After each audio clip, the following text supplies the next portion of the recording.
The day before the greatest spectacle in racing, the 107th running of the Indianapolis 500. This is our Indianapolis 500 preview. We've got such a packed show today.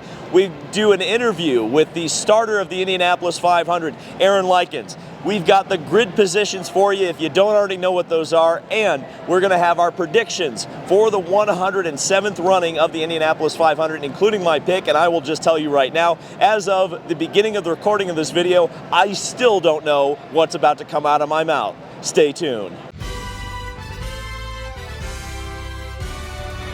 So like I said, it is a packed show, and since this is a preview video of the Indianapolis 500, just want to run down a little bit what our month has looked like. It started out at the Anderson shop, the Able Motorsports shop. We showed off what was the 34th entrant to the Indianapolis 500. They eventually qualified. In fact, going back to November, we revealed the Cusick Motorsports effort. They have been at the center of so much of the story this month. Qualifying with Stephen Wilson fairly easily, having a crash, Stephen Wilson getting injured, Graham Rahal taking over that car and starting on the back row. We've covered just about every base you could possibly have in the Indianapolis 500, front to back. The Marcus Ericsson interview, the defending winner of the Indianapolis 500, got a good shot to repeat. We have a 45-minute interview with him on this channel. It has been such a great month, and I just want to thank all of you guys for all of your support right off of the bat, because it has been an absolutely incredible ride. So let's take a look at the starting grid that will roll off for the 107th running of the Indianapolis 500 quickly before we go into the rest of the video. The starting grid for the 107th running of the Indianapolis 500. Alex Palou, 2021 IndyCar champion, on the inside looking for his first Indy 500 win. Rocket Renus VK, the Flying Dutchman, in the center, looking for consistency. And on the outside is Felix Rosenqvist, looking to become the second Swede to win the 500 in a row, third overall, fastest McLaren driver in the field. On the inside of row 2 is Santino Ferrucci, the fastest AJ Foyt driver in the field, and fastest AJ Foyt driver since 2001. In the center is Pato O'Ward, the uber popular Mexican, rolling off from McLaren. And on the outside is Scott Dixon, looking to break the Dixon curse that has plagued him since his 2008 victory. All winners in row number 3. Alexander Rossi on the inside. In the center is Takuma Sato, the two-time winner, and Tony Kanaan on the outside, and what he claims is his final Indy 500. In the center of, or on the inside of row number 4 is Marcus Ericsson. Benjamin Peterson, the fastest rookie in the field, is in the center, and 2018 winner Will Power is on the outside. Ed Carpenter, the popular driver, is on the inside of row number 5. In the center is Scott McLaughlin, V8 Supercars champion, and on the outside is the Long Beach winner Kyle Kirkwood. Row number 6, Connor Daly on the inside. He always gets big cheers here. Joseph Newgarden might have his best chance to win his first Indy 500 in the center. And Ryan Hunter-Reay, after a year's absence, is back in the Indy 500. He's the 2014 winner. Romain Grosjean is on the inside of row number 7. The Phoenix is looking for his first IndyCar win. In the center is Helio Castroneves on the drive for 5. Then on the outside is Colton Herta. Row number 8 is Simon Pagenaud on the inside, the 2019 winner. The highest finishing rookie last year, David Malukas, in the center, and SRX champion Marco Andretti on the outside. Row number 9 is Devlin DeFrancesco on the inside. Agustin Canapino, the pride of Argentina, in the center, and on the outside is Callum Ilott, his teammate. Row number 10 inside is the Cinderella story, R.C. Anderson, making the show with Able Motorsports, their first IndyCar race for both driver and team. In the center is the fastest female ever at the Indianapolis Motor Speedway, Catherine Legg, and on the outside is Christian Lundgaard driving for Rahal Letterman Lanigan. The final row, Stingray Robb on the inside. Jack Harvey with Bump Day Heroics made the show in the center of row 11, and on the outside is Graham Rahal getting back into the field, subbing for Stephen Wilson for the Dreyer and Reinbold Racing with Cusick Motorsports entry. So one of the most important people at the Indianapolis 500 is the person who starts and ends the race. And no, I'm not talking about the pole sitter or the winner. I am talking about Aaron Likens. This is a feature we shot with him today. So throughout history at the Indianapolis 500, there's always a famous starter name. You can go back to Pat Vidan. Dwayne Sweeting was the one I grew up. You should know the name Aaron Likens. Aaron, thank you. Welcome to the channel. You're going to show us how to I guess a 101 on the flags and what your job is and what your role is in the Indianapolis 500. So just kind of go into that for me. So yeah, I'm the starter for the NTT IndyCar Series and the Indy 500. Dream job, to be honest, but my duties are to display the conditions of the race, listening to race control, and if I see something, of course, I'm also calling that in. On ovals, it's much quicker than a road course, so as a starter, it is more intense. We have a little bit more importance. They come around here, of course, at 230, 240 miles an hour. Road courses, a little bit more time to make decisions. On ovals, though, we are got to be spot on. You have such a unique style, and one of the things that I wanted to do today is kind of try to learn what you do, because it's amazing. Give us a demonstration here of your flag style when you're given the green flag. Yeah, so on race day, of course, Adam Driver's doing the initial start, but should we have a restart when race control gives the green, you'll see something much like that. Look how casual that is. That's unbelievable. You are truly a professional. You mentioned what I thought was so interesting is that this has always been your dream, essentially, to be a starter, and particularly a starter at the Indianapolis 500. Talk a little bit about your early life and what brought you to this point. Yeah, so side note about me, I'm on the autism spectrum, so that might have added that special interest to the starter. I think I watched the '88 Indy 500 probably 5,000 times. I have no idea how that VHS tape remained intact. I still have the original one my grandma sent me. Oh my God. But my two heroes then, one was Al Unser Sr., two was the starter, Dwayne Sweeney. And in 1990, my dad was a pastor here in Indianapolis, and there was a member of the congregation that worked at USAC. So he just casually asked, hey, could you maybe get an autographed picture of, or just his autograph of Dwayne Sweeney? Well, the lady at the church did one better. When she called Dwayne sent an autographed picture and an autograph that happened to be on his checkered flag he was going to use for the next race. His wife handmade all his flags, and she was getting arthritis, and Dwayne said, hey, I'm giving this kid a flag. And she said, no, I'm not making you another flag. He said, look, I don't have many fans. I'm giving him this flag. So got that flag in '90. Growing up here in Indy, as the years went on, I wasn't diagnosed till age 20, so school was very difficult for me. One of my outlets was there was a rock in the neighborhood right by the house that I would go stand on a somewhat busy road, and I would wave that checkered flag, that priceless keepsake, waving that for just passenger cars driving by. So I would envision, it was Rick Mears finishing a qualifying run, and gave lots of experience of waving a flag before I actually made it to a racetrack. Holy smoke. So show me some of these rock moves here. Well, yeah, if I'm standing on the rock, what do I do? So the basic, one thing I tell all honorary starters, of course, hang on tight. We do not want the flag dropping down, which in qualifying, for people that were here on Sunday, there were 4 honoraries for the Fast Six. Yes. And they actually did my qualifying move of, it doesn't have a name yet, maybe the point, don't know, but so in qualifying, as the cars come by, I try to time it to where I go right in line, and the honoraries did that. But first, if you master this, which it's very easy to, get the timing wrong, which it's actually hard for me to get it tangled because it just feels natural, but, very easy to get it that way. So if you can just get the figure 8, okay, then you're on the right. Okay, that qualifies. All right. You're not very impressed. Well, you got the basic then. Okay. So from the basic then, you can do a little up to down motion. Ooh. Which timing there, not to sound like a flag nerd, timing is absolutely vital when you're going up because very easy to get it all draped. So. Okay. So you want me to go like this? Yep.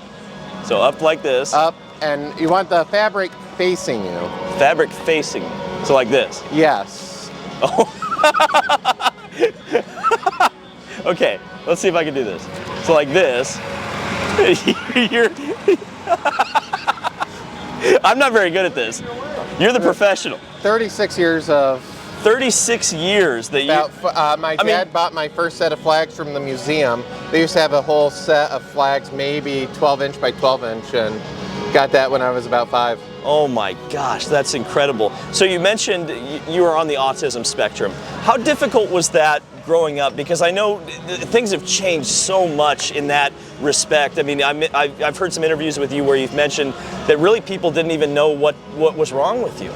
First person that I mentioned that I had Asperger's said, "Wait, you ate a hamburger? What did you say?" Oh my gosh. That was back 2003, so we've come a long way. My primary job, I'm a public speaker, and I've done a lot of law enforcement trainings. Back in 2010 when I began as a presenter, I would ask the officers in a room, how many here know someone or know someone that knows someone on the autism spectrum? Maybe a quarter of the room. Now, no matter whom I'm presenting to, whether it's law enforcement or last month a group of 5th graders, when I ask that question, at least 90% of the room raise their hand now. So society now has a knowledge of what it is. Are we there to that point where everybody knows the ins and outs, and that if you've met one person with autism, you've only met one person with autism? Because a noisy racetrack for some individuals on the spectrum, it's just going to be too noisy, too hectic. In fact, my first time coming to the Speedway, 1987, a practice day, my dad took me, we were seated in the infield in between 1 and 2. Oh, it was so loud. I was screaming. Sensory issues can hurt us, a physical pain. My dad asked if I wanted to leave. Well, even though I hurt, I was at the greatest place on earth. So I just screamed, no! And so for society understanding that just because I'm here in a very busy, very intense environment, not every person on the autism spectrum is going to share that same trait. So give us a little bit of a taste of Sunday. Imagine that it's Al Sr. coming across the line. Give us the checkered flags for Al Unser Sr. Yeah, so twin checkers, my favorite thing to wave. Coming over to complete lap 200. 2001 was amazing when Haleo was coming. The crowd, even with the reduced crowd that year because of COVID, the fans were louder than the cars. But as they came, I gave one of these, start slow, go fast, and as they cross, finish it like that. Oh my gosh, that is so awesome. Now you're going to be sharing the booth. I guess we call it a broadcast booth in TV, but it's the flag stand for you with Adam Driver, who is a Star Wars hero and or perhaps a villain in some respects. And we actually have a special prop for you today. Darian's going to help us with this. I want to test your skills with a lightsaber, Aaron. Let's see some flag skills with the weapon of a Jedi Knight. Make sure to turn it on. Yeah, make sure to turn it. If you turn it on there, we get the sound effects. Yeah, get the sound effects. Get into it. It is two-handed, right? Well, it can be one-handed, two-handed, whatever's comfortable with you. Oh yeah, look at that. But I feel like I instantly have to go into a... Yeah! That is exceptional. Aaron Likens, he is the starter for the Indianapolis 500, and I guess also technically the finisher.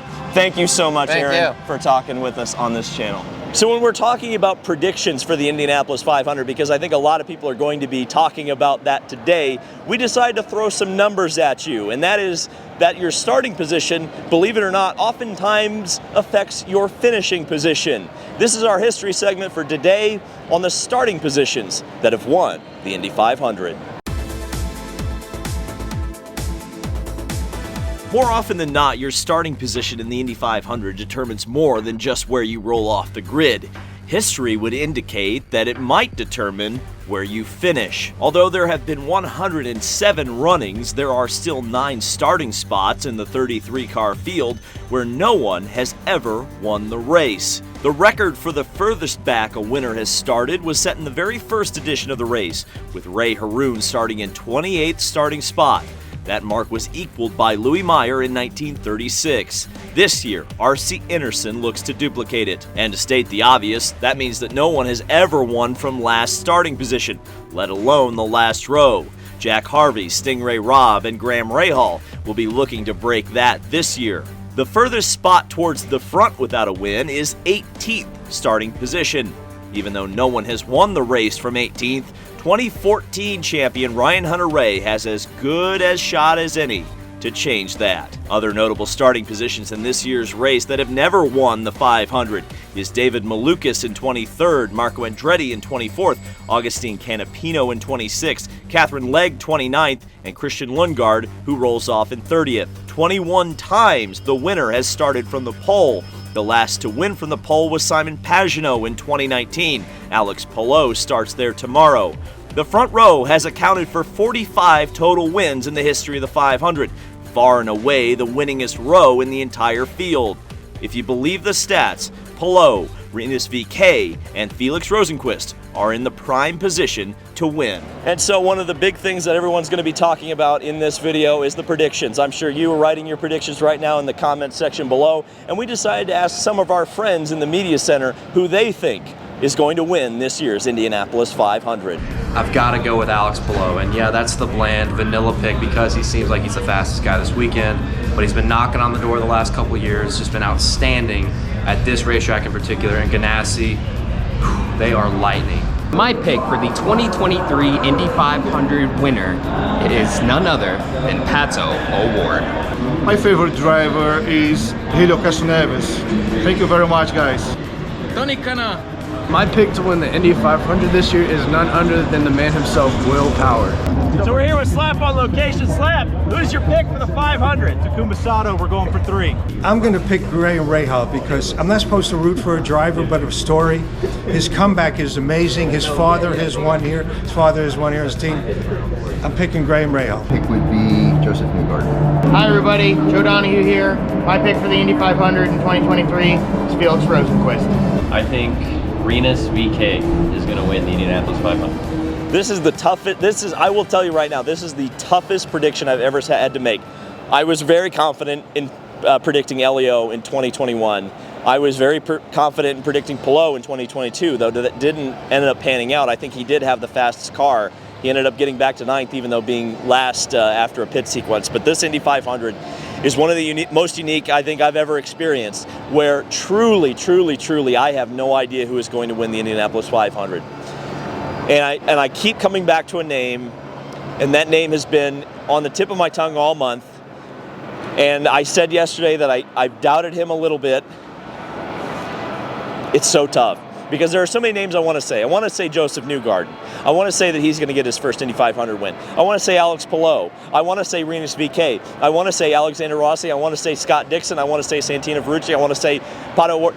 You get the point. I want to say Takuma Sato. So many people have come up to me and said Takuma Sato, and it's so hard to bet against the numbers game that is Takuma Sato in 3-year cycles at the Indianapolis 500.